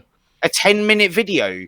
All right, grant, if it's a gameplay video where I'm live recording myself, all right, it doesn't take that long. I'll grant it. It takes me about 10 minutes to put it together. It's quite simple because it's all recorded in one place for me. Do you know what I mean? Yeah. But if I'm doing a video essay or something, that's at least 2 days' work. Those videos I did, the exploring ones, some of them literally took me fucking days to edit. Do you know what I mean? It's not a thing. But then also, this is the other thing. The YouTubers are coming out and saying Twitch streamers are lazy because they take these big breaks. They sit on stream doing nothing, just talking or eating or that kind of thing. Or it's like they might have half an hour where they're not on camera. And it's like, yeah, but they're people. They have lives. I have to say, I'm a mixed feelings about that because I would just go on break. I agree. Myself. I agree with you. It's fine to take breaks and stuff, but actually just sitting there eating and that's the content, or Yeah, Do you know yeah, what I no. mean? Like, I kind of Yeah, feel yeah. like if you treat this professionally, like you treat your audience like imagine it's like a concert, right? You wouldn't Yeah. just stop the concert and just be like, "Oh, just give me 5 minutes, guys. I'm just gonna like, just chill." Like, what the fuck? Like, I suppose not, but it's a different form of media in that sense. right? Like, But like, I remember Ninja being asked about it, and Ninja said, like, no, I don't feel weird eating on stream because I stream for like 8 hours a day. Like, if I'm sat there playing Fortnite and then suddenly my food turns up, like, I'm gonna say to my stream, okay, like, I'm either gonna go on break for 10 minutes, or I'm gonna sit here. I'll chat with you while I eat my sandwich, and then we'll jump straight back into Fortnite. And personally, his streams wanted him to just sit there and have a chat with them, because also the other thing is, although you're eating, and like, it's not as easy to have a conversation while you're eating. It's a lot easier to have a conversation while eating than it is while playing a game that you're concentrating on. Yeah. So I think his fans like that there was like 15 minutes during the middle of his stream where he'd just be talking to them. They'd be asking him questions, and he'd just be sitting there eating a grilled cheese sandwich and just doing his thing. I don't really think there's issue with that. But I guess it's not a big deal, but it's just, I don't know, I kind of find it a bit weird. Like, I guess it's just a different world. I mean, because I do it as well, but I kind of found, because I did a lot those ridiculously long streams as well, and I just felt that, like, it was somehow, it was a big slog for me, and you had to take breaks. Like, I'm not saying, like, you shouldn't take breaks, because that's just ridiculous. You need, obviously, we're human. Yeah. But at the same time, it's like you're taking a large chunk out of your time, and, like, I don't understand why they need. It must be to earn us the maximum amount of money or something. That must be the only 100%. reason. Yeah, because, like, I just don't understand. And, like, even if I was a professional Twitch streamer, I still wouldn't, like, stream that much. It wouldn't make me happy to, like, I don't know how because, like, Ninja is an adult, right? And the thing is, like, when I was young, even when I was a kid, like, I could probably game for like 3 or 4 hours max, but anything past that, I'd start feeling unwell or, like, not right. And I don't understand, like, how they do it. Like, I struggle to play a game for like 2 hours these days. Yeah, I get that. I just don't get it. I mean, I often have to take breaks during my Smash streams, because sometimes they can go on for like 5 hours. And that's fine. I mean, like, and normally I'll take like an hour's break in it. Yeah. But what I'm doing is, with Smash, where I'm quite fortunate, because the way that you do Smash online, and you set up an arena that has 7 other players in it besides you, I can jump into the spectating mode and let people just battle each other on stream. And I can leave that running for an hour while I'm busy sorting all my stuff out before I go to bed, like, getting my cats in, feeding them, locking the house up, all that kind of stuff. I can leave it on the be right back thing. Oh my God. And just have people fighting each other, because with that game, that's what people want to see. They're not even necessarily there to see me necessarily. They are, but they're also there because they want to see themselves on stream beating other players. That's amazing that you I have that luxury. Your cat while there's a fucking stream going on. Trust, man. Like, about 10:30, 11 o'clock at night, I just disappear for an hour or 45 minutes. Hey, fair play, 45 minutes to an hour. That's actually really And smart. I just get all my house stuff done while people are playing. And I come back and I'm like, what's up, guys? All right, I'm going to do 2 more games and we'll end the stream here. And it bumps up my stream by another hour. I could end it there, and then that be it, or I can go and do an hour's worth of stuff, then probably stick around for an hour after I come back on stream playing with people again, and then finish it. And it is about that watch time. It really is about that watch time. Particularly for me at the moment, because it's the big criteria for monetization now. Because you still haven't got it quite yet. Then you've got like not quite yet. Okay, how far are you off from getting it? 1.5k watch hours, and we have 2.5k from the past 3 months. So we're fine. Oh, I see. 1.5 left to get. Yeah, 1.5 left. Oh, that's easy. You'll get past that. Halfway. You'll get that. I said that's why you're on such a fucking grind, then, isn't it? You're like, I gotta keep pushing. I am putting out daily content, daily streams, on the stream for at least 4 hours. Like, It's good that you're doing it in the way that you're doing it, though, because you get the live viewers and then you get people that miss the stream that can watch it afterwards. So you're kind of like doubling it in that sense. Yeah, exactly. I do get a lot of people that do that, and then with a completely what's quite nice is obviously I've got Shadow going on at the same time at the moment. So even if like you've got a bit of Smash fatigue, maybe you can jump over and watch Shadow the Hedgehog instead on the channel. We're starting a new game. There may be an episode of it this week, or it might be next week. I've just got to figure out the upload schedule. But there's a new game that I'm going to be starting, which will offer a completely different franchise to jump into. It's not a Sonic related game, but it is quite a beloved cult game that I think is really going to do well for people to watch. So I think it's important you add that variation as well. Like if I was putting out daily Smash videos and daily Smash streams, I genuinely think the channel would stagnate a bit more, because it's just the same, constantly the same over and over and over again, which is why I like to do. Yeah, I try and work on the basis of Monday, Wednesday, Friday, Saturday is Smash, and all the other days I try and pick different games to play to keep it fresh, bring in new audiences, show the current audience some different things they might not have really thought about venturing into. So yeah, I think it's that variation. I think that variation is key. You gotta keep putting it there. You gotta keep letting yourself be known, as I see you're really doing at the moment. Like it's just. No, you don't forget about my channel. You're not going to forget about my channel. There's new stuff every day for you. You're always going to get notified that I'm here, and it's like that's how you stay relevant. I gotta say, like I didn't plan on it. Like a lot of it, I literally did pre-sketch. Like I've kind of painted myself into a corner now, because I pre-recorded a Let's Play series way in advance. It's got like over 40 episodes. And it's about to drop soon. I won't give it away, but yeah. And basically, it'll go from like Monday to Friday every week for like 2 or 3 months, right? Okay. Or maybe 2 months. I don't know. About 2 months ish, give or take. And I was like, oh fuck, like this is quite a lot, And in addition to that, I upload at weekends, because I still wanted to upload like acting videos, vlogs, story time, whatever, right? And then I obviously started up the podcast recently, and I was like, okay, yeah, I got a lot of content now. Like now I'm having to upload like sometimes twice a day, which I don't recommend, but I have seen YouTubers do it, some of the best ones as well.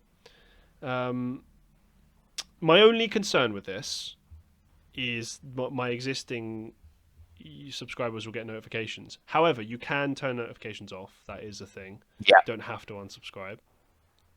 But at the same time, like I said, I didn't plan it, but I am happy to have lots of different content there. Like if you go on my channel, you've got everything. You've got music, vlogs, acting videos, the podcast now, gaming videos, reaction videos. There's like something for everyone, and it largely is just me experimenting and seeing what sticks. Like for instance, I haven't done reaction videos in a while because it's a lot of effort for something that I don't particularly necessarily enjoy. Like it's okay, it's fine, but like I enjoy it far more to do like a vlog or a podcast. Like I love doing the podcast. This is probably my favorite thing to do right now. Because it's always different as well. That's the thing. Like what you were saying about mixing it up and trying different things. Like even though this podcast is the same format pretty much every time, it's totally different people, different stories. Exactly. Every guest I have to approach differently as well. So it really pushes me to improve. And I think that anything that forces you to do that is definitely something you should be pursuing. So yeah. But yeah, this is largely just luck at this point of how much I've been uploading. It's just accidental.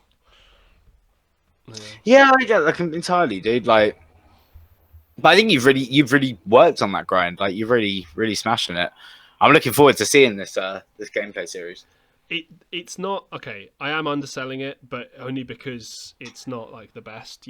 Everyone knows about the rudimentary quality stuff that I have, but it's a game series that's near and dear to my heart, and I played it a lot as a kid, and it's interesting as well because it's going to be different. There's what I will give away is there's no commentary, and the reason for that was originally I had actually started recording a Let's Play series for something else, and I got about 10 episodes in, and then I deleted it all, which was kind of a big thing. I did it on purpose because I was like, no, this is shit, this is bad quality, and I was also like, I don't know if anyone wants to listen to my voice, so I thought I would try from scratch a new series, a different game, but same world, and just give it a go, see if it works. And I thought, I'll try it without commentary, because there's loads of videos of me talking. Everyone knows what I sound like.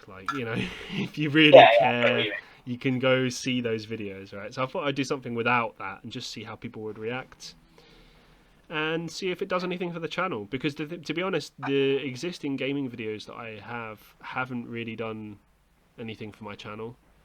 The video, yeah, I get that. It's weird. Like on my channel, the videos that seem to do well for me are my vlogs, the podcast now, and then like the exploring ones, and occasionally the music ones. But I don't upload often enough for that to be a thing. Yeah. But the acting ones do well actually, but they're very sporadic. But basically, it's a weird thing. Like I don't. It's like I have an audience and I don't have an audience. If you know what I mean. Like there are regular people commenting and stuff. But like, okay, like for instance, my latest video has like 10 views on it, right?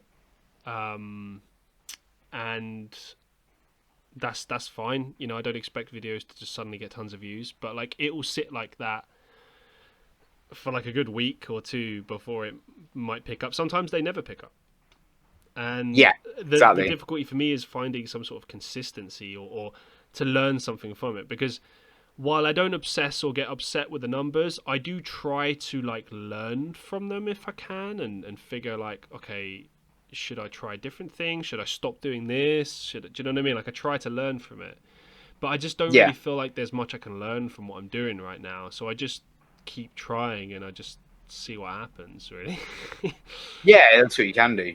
Yeah. Fair play, dude. Fair play. You're wrecking it though. Well, we'll see.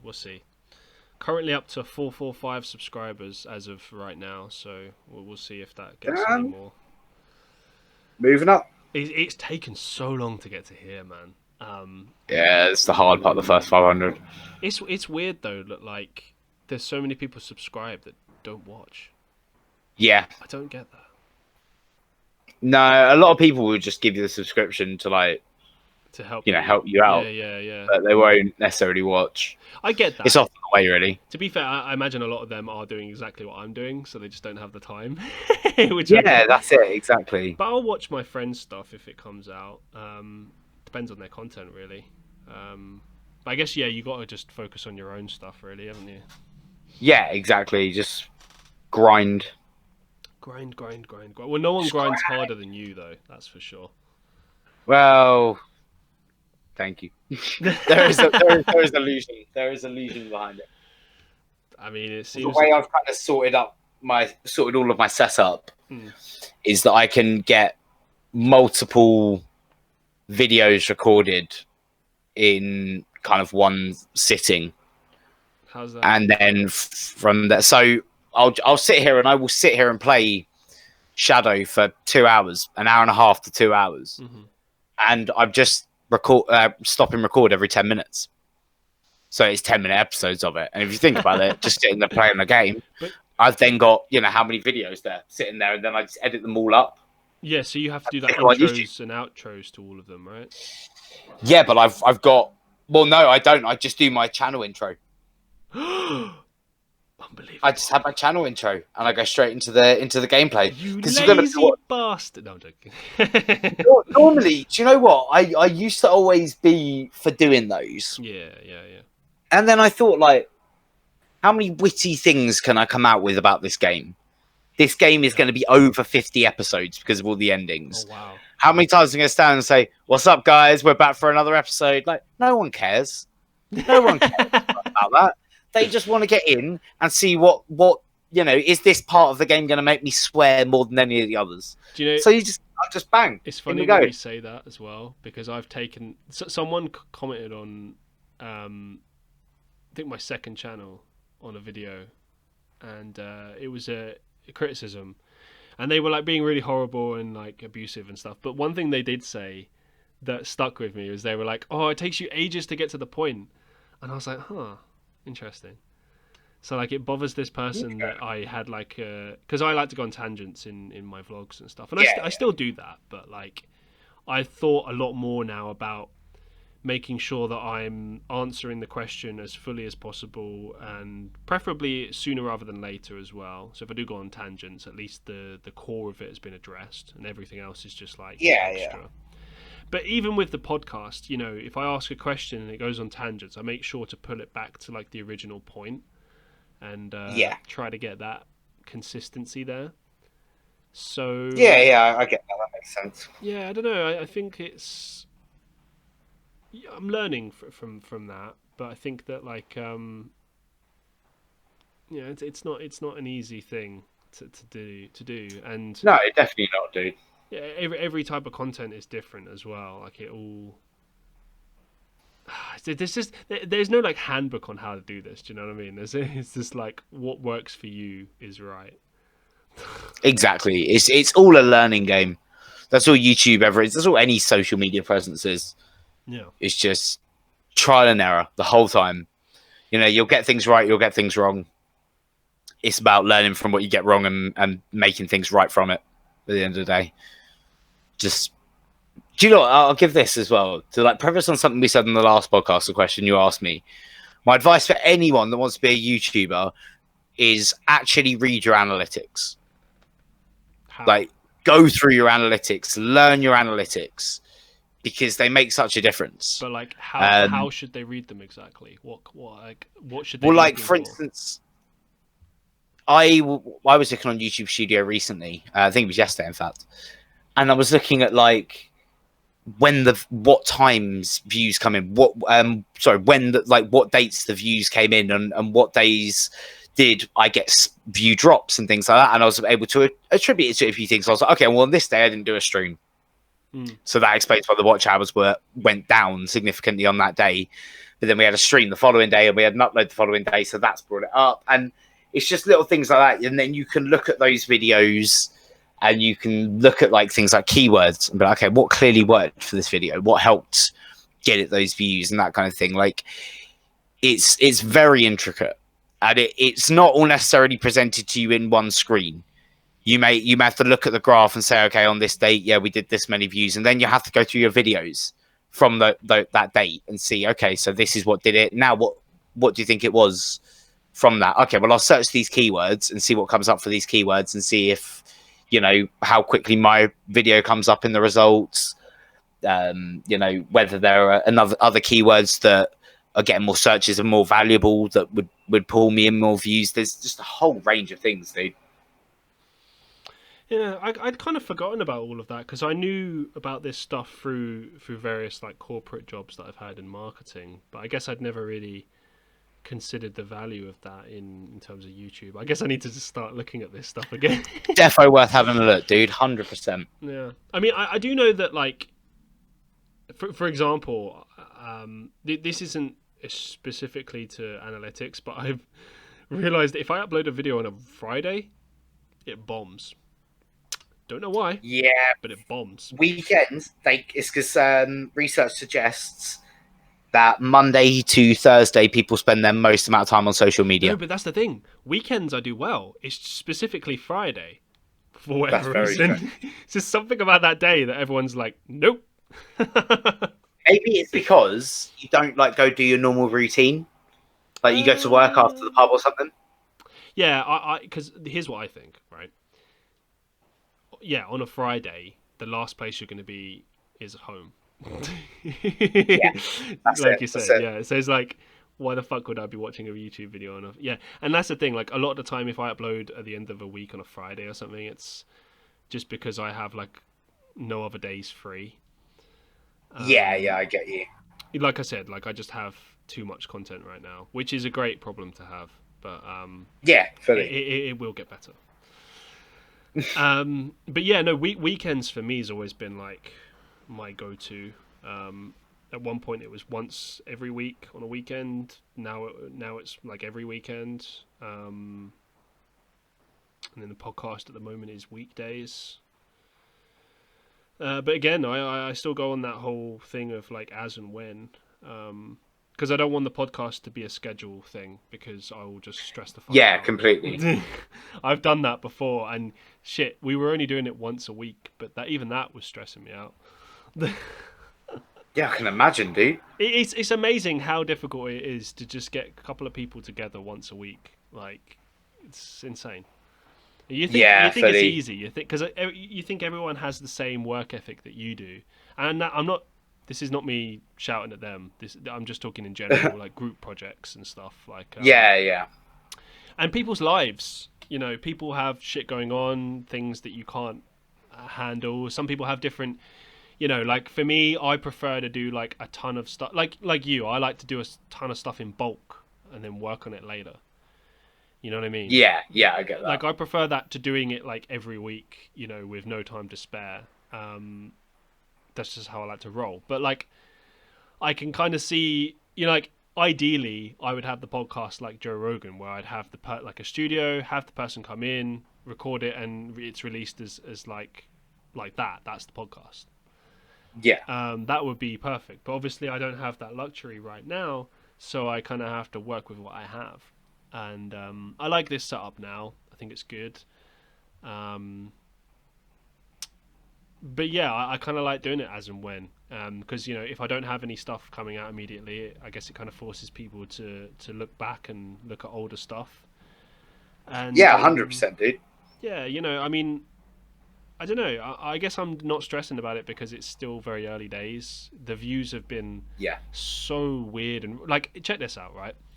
So for a while, you were the top viewed episode, right? At like 50 views or something. Yeah. Right, and then the top one, and which is the still top one, is this Estonian singer that I interviewed. This friend of mine, really talented musician, and we talked about it was a really long podcast. It was my longest at one point, close to 3 hours, and we talked about loads of stuff. Really went into detail, and I wasn't really. I didn't have any expectations about it, to be honest. I thought it might get a little bit of interest in her country, just because she's a very controversial individual. She always has been. But it got a ton of views, and it still picks up views. Okay. It's like 207 views right now. And, Jesus. yeah, and I know this sounds like tiny, but for my... Even for my channel, numbers. even for my channel, 200 is a lot. Yeah, man. But here, this is where it's weird, right? There was another one that I did, which was with a proper professional musician from Estonia. This guy who his name's Martin Kuningas, and he's like one of the top musicians in Estonia, right, with his band. And this was one of those things where he's a celebrity and stuff, and I just reached out to this guy. Like, I didn't expect him to say yes or to even respond, and he was like, yeah, let's do it. And I was like, oh my fucking God. Oh shit, like one of my heroes has agreed to do this podcast. So I'm like, okay. And like he went silent for a little bit, and I didn't expect it, like him to get back to me, and then he did, and it was so random. And we did it, and it went really well, and it was, you know, I had to like be really professional and calm, but it was so difficult. I just felt like being like, oh my God, I love you, you're amazing. I'm such a fan. Oh, I was such a fanboy. I'll happily admit it. He's so talented. But anyway, when that episode dropped, I guess in my mind, I thought it would do really well. And it's still getting views, but it's not, you know, it's got less views than yours at the moment. And again, yours as well, I thought would do more. So this is what I mean about the consistency thing. Not consistency, that's the wrong word. The expectations, I guess, that you have with certain things. It can be so random. Like the most random video ever could do really well. Yeah, exactly. And like sometimes I'll have a video that I put like zero effort into and it does really well, and it just in a way that kind of annoys me. I'm like, for fuck's sake. Like that PewDiePie video I did on my second channel, literally it's like not even 5 minutes long, and it's just me chatting about music taste. That's it, and that's got close to 200 views. What the fuck? That's mad though. Yeah. I mean, I do think though that like if YouTube would actually recommend us more, the videos would do better. Because unfortunately they don't, and most of the views I get are from like my own promotion, which is fine. But it means I just have to work really hard. Like that's another thing as well. Promoting, it takes up so much of your time, and like if anything, that actually takes up more time than actually making the fucking video. So Yeah, exactly. Exactly, dude. It's mad. Yeah. But anyway, it's just the life of a tuber. I never And thought not getting enough recognition for being one.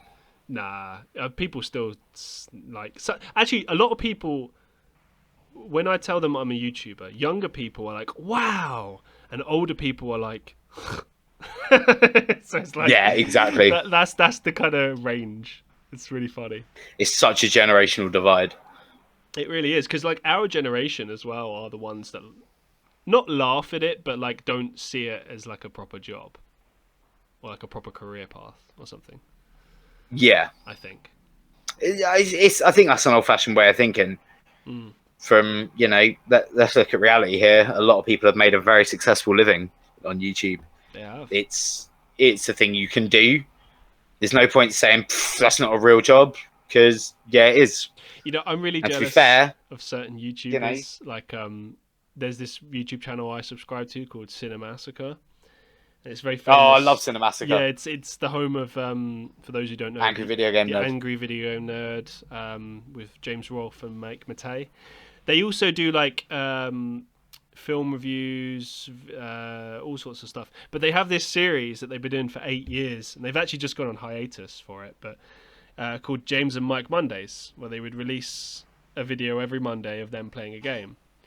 And I just thought that was such a brilliant novel concept. Just two friends sitting and enjoying a game. Like, that's so pure. That's how many of us grew up playing games, right? Yeah. And they just kill it. Like, if they only did that, people would still view it.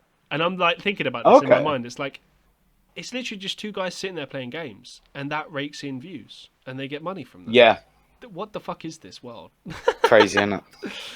Yeah, man. When you put it into simplistic terms, it is a bit of, how the hell is that a real job? But it's like, mad.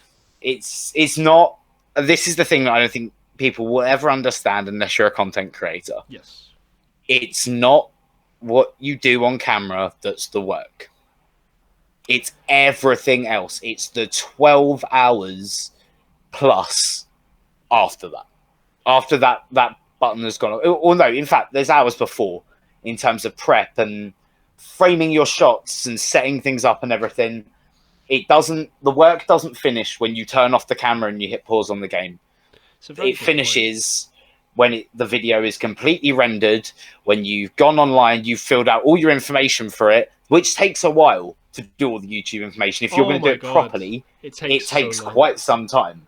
I gotta be honest, I don't enjoy the process of uploading my videos, and because I schedule all of my social media posts so that if I'm doing something, it's pretty cool actually, because I could be sitting here like recording a podcast with someone, and then like one of my videos just drops, and it's like as though I've actually promoted it right now, but I haven't. And I like weirdly I kind of think that's cool in a kind of nerdy way. It's like I agree with that, but I'm not.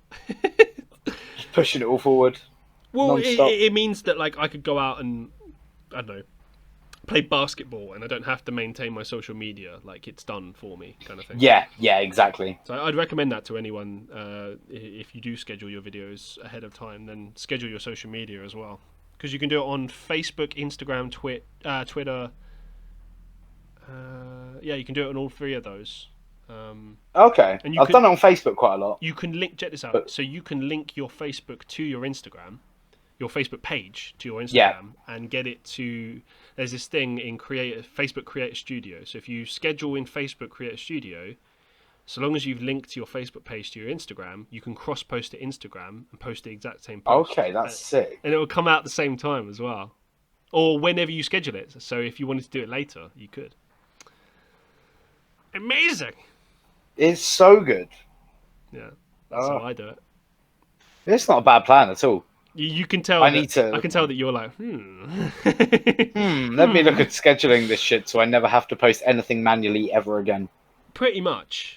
I mean, the only stuff I do manually now is I post on this website called Tube March. So shout out to Tube March, which is for anyone who doesn't know, it's literally just a place you can host videos, but all you have to do is kind of just throw in the link, throw in the information, and then it will embed a link to the YouTube video. And you get some views, nothing major, but it's just another place. I think I get like a couple of views every time that I do it. So fair play. Yeah, it's just like you might as well. Why not? And I also upload to like every single subreddit that I can find, because I've been banned from quite a few. Oh god, yeah. Yeah, but I've had that. Do you still post to subreddits? Oh. Do you still post to subreddits? Oh, sorry, it went a bit funny there. I used to, but one, I wasn't getting much interaction. Two, I got pulled by the Sonic one, saying that all I was doing was self-promoting. I was like, well, no, it's just like, if this is the Sonic subreddit, can you get some better content? It's a good point. Because I'm not engaging with the stuff that you're posting because I don't think it's very good. I got banned. Like, I'm a huge Sonic the Hedgehog fan. I will engage with shit, Sonic the Hedgehog related, if it's good. I had the same problem with the Estonia or Eesti subreddit. I was posting the abandoned exploring videos, which are in Estonia. So I was like, how is this not relevant or what people would want to view? It's like, yeah, I am promoting, but like, I'm promoting stuff that's in your country. Why are you banning me? And like, I'm banned from posting there now, so I just fuck it. That's ridiculous. To be honest, I don't see Reddit as a long-term thing. It's just because now I don't. Thing is, if I don't use Reddit, it does impact the views. I've noticed quite. Oh, okay. Just for me, I don't know. I have to work really hard to get views, and even if I do put it everywhere, it still doesn't necessarily work. So I'm kind of at a loss in terms of like what I should or shouldn't be doing. I just do it anyway, just in case, because why not? And then I mean, just that promotion itself, as I said earlier, it's just having your name appear, and the more your name pops up to people, you know, the more chance you've got of them clicking on your stuff. So it's a delicate balance between spamming and, you know, just trying to get viewers. But to be honest, I think we're at the point now where most people just consider it spamming anyway. Most people don't want to give it the views because they see a YouTuber post there and they're like, oh, I don't care, I'm going to go watch PewDiePie. Okay, fine. To be fair, the one thing I do wonder about it is if it's pointless, is because everyone is posting there simultaneously. So, and they are all YouTube or advertising subreddits. So this is the thing. Yeah. No one's going there to find YouTube content. People are only going there to promote their content. Who joins a small YouTuber's support group to then find new content creators? Nobody. You know what? I'm not going to. But you go there because you want to promote your videos. I'm not going to go there anymore. You've finally convinced me this is a waste of time. Like, honestly, it is a waste of time. I've seen it in multiple different groups, and I was in one for a while that really did work effectively. Oh, really? Called YouTube Active. It was very small. It was like 10 people. That's different. But they did all like, there was a thing of like everyone watching each other's stuff and boosting up and everything. But, you know, you can't police that in the same way because people have like work and social lives and things like that, you know. Yeah. And also, I kind of found that if I'm not posting every day, then I wasn't really like, say, how do I put it? So I was editing one day. I wouldn't be on social media because I'm editing. Yeah. And then I wouldn't have reacted to people's stuff because I haven't been on social media that day and stuff like that. And so, you know, unfortunately, life does get in the way of even small knit groups like that. I never. But those general larger groups, no one cares. No one yeah. cares about what you have to post. I never expect anyone to like in my community. I don't expect anyone to watch or listen to the videos because, yeah, like you said, everyone has time, especially if they're doing what I'm doing, content creating. Like, where's the time to do it? I mean, I guess the only saving grace I've learned about my content through a couple of friends is that sometimes they use it. They listen to either the vlogs as podcasts or they actually listen to the podcast when they're doing stuff, which is perfect. Yeah. I mean, that's kind of what it's for. But like a lot of the content might not be able to be consumed in that way. So therefore, 100%. Yeah, you might not have the time to consume it. But yeah. Yeah, I feel you, man. I completely agree with you. It's a tricky old game.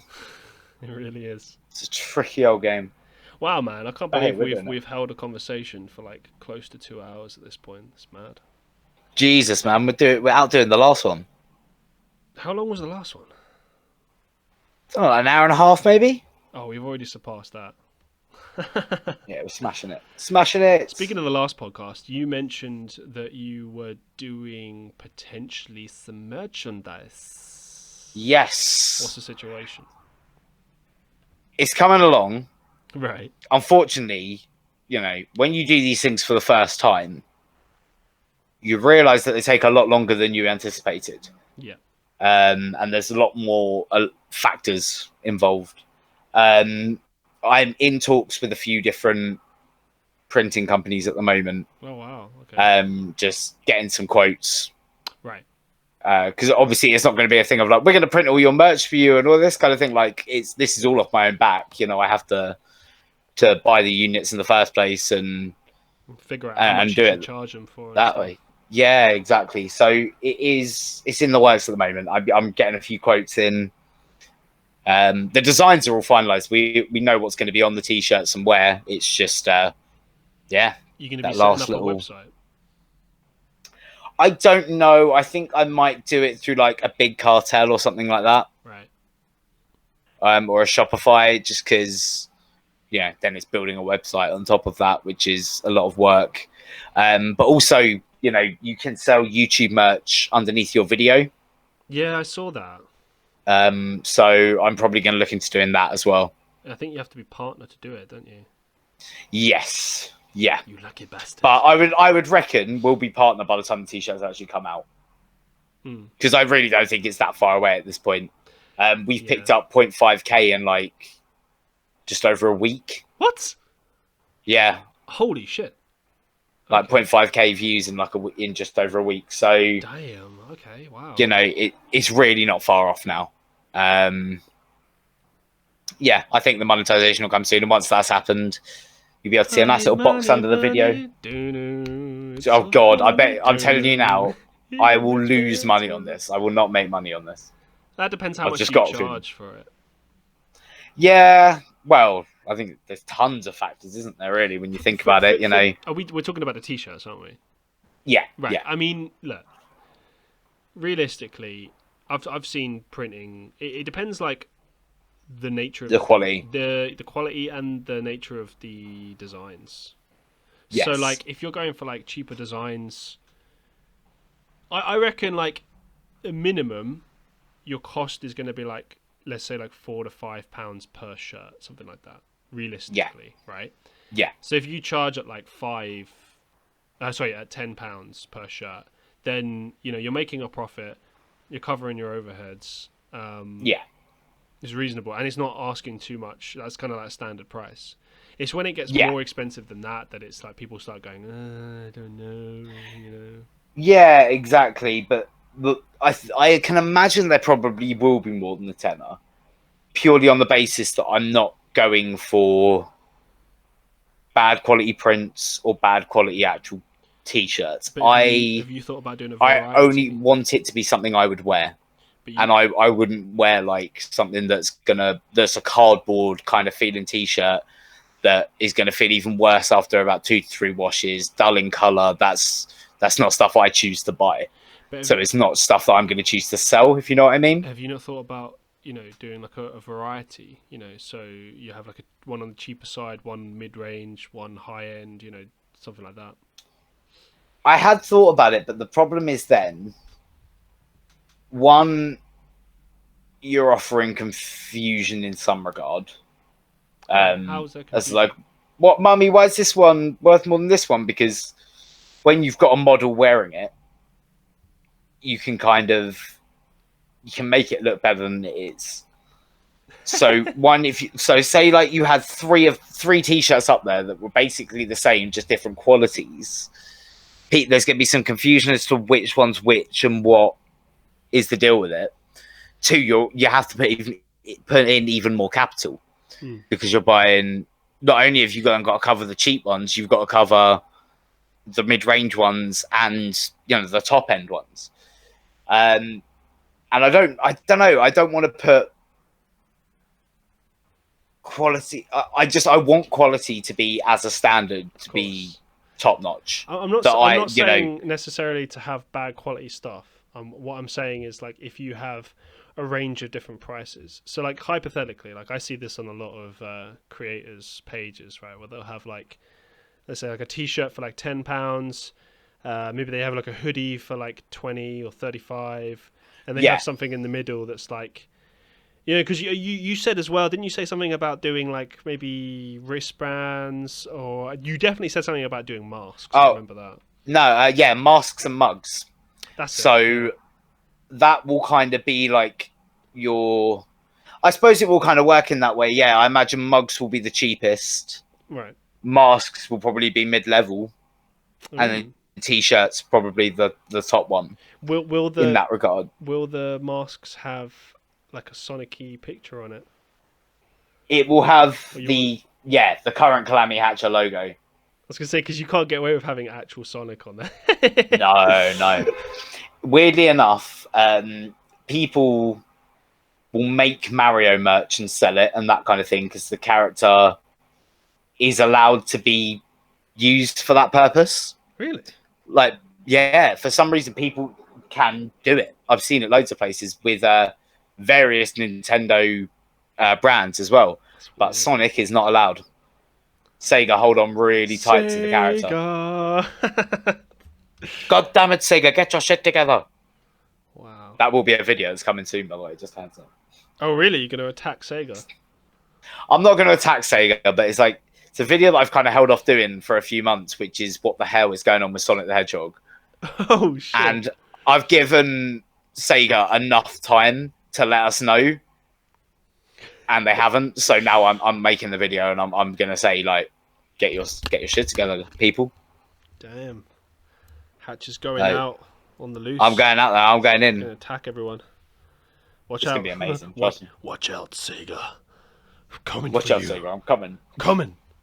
I'm coming. It's going to be so good. Yeah, check that out. When you get a chance, it'll be there. It'll be beautiful. Say that again? It'll be beautiful. It'd be beautiful. Okay, so this is probably going to drop on... Let me see. I need to check this now. But I actually have a date for you. 16th of August is when this will be. So hello, everyone, on the 16th. Hey, future me. What's it like in the future? 5 days from now. Still hot. Oh, my God, it's so hot. Still hot, still dying. I'm sitting. I won't go into graphics, but I'm wearing very little clothing now, and even now, it's not pleasant at all. No, man, it's too much. Yeah. I'm lucky that I'm sat in front of a fan, but you have to rub the second I leave, it'll all go wrong. Such is life. Yeah, it's the way of things, isn't it? All right, man. Is there anything you kind of want to leave us with before we draw this episode to a close? Take your time. So we've got some new stuff coming up on the channel. We have a new gameplay series of videos that's going to be coming soon. We are continuing with Shadow the Hedgehog, and we are going to finish it. Smash streams all the time, as well as we've been playing Final Fantasy 7 and a bit of Fall Guys. So if you enjoy some wacky shenanigans, tune in for that. Just subscribe to the channel, really. That's all I can say. All announcements will be coming there. And do you know what, people? Let's be kind. That's my message I'm going to leave you. Let's be kind to each other. I sound ridiculous right now, but let's all just be kind to each other. There's enough shit going on in the world right now with this disease. Let's all just try being a bit nicer to each other. If anyone wants to heed my words at all, they're my words. Couldn't agree more. And it's ironic because the podcast that will be before this one is all about my experiences with bullying. So it'll be a nice contradiction. Yeah, to it, it's a nice little like tag into that of like, hey guys, stop being nasty, be nice. Yeah, just be nice to each other, help each other out, and maybe as a species, as a planet, we're going to get through all this a bit easier. Awesome. That's my philosophy on things. Well, listen, thank you very much for returning to the show. It's been an absolute Thank you for pleasure. having me. Oh, no, it's a pleasure, man. No, you're always welcome. Always a pleasure to be here. I'm sure Stop it. I'm sure there'll be many more conversations that we can have, and definitely. Oh God, yeah. Definitely drop by when you've got another announcement to make. Maybe when your merch drops, we can link back. But yeah, I'm up for that, definitely. Thank you so much, Jack, and thank you to everyone listening on Spotify, Apple Podcasts, Google Podcasts, Breaker, Anchor, Pocket Casts, I think is the other one, and YouTube. You guys are all awesome. I hope you're enjoying the podcast as much as I'm enjoying making it. And if you would like to appear on this podcast, please get in touch with me. If you would like for me to actually talk about a specific topic that you have actually put out as a question or as a request, I will take it on and I'll do my very best to make it into a thoughtful, engaging podcast as much as I possibly can. But yeah, woo! Woo! I hope that you will definitely reach out to me for that, because I'm always open to ideas. I always want to make this podcast as good as it possibly can be. I'm loving it. It's great. Future looks bright. Let's keep doing it. Let's just keep going. Thank you very much for listening. And until next time, peace out, one love. Ciao.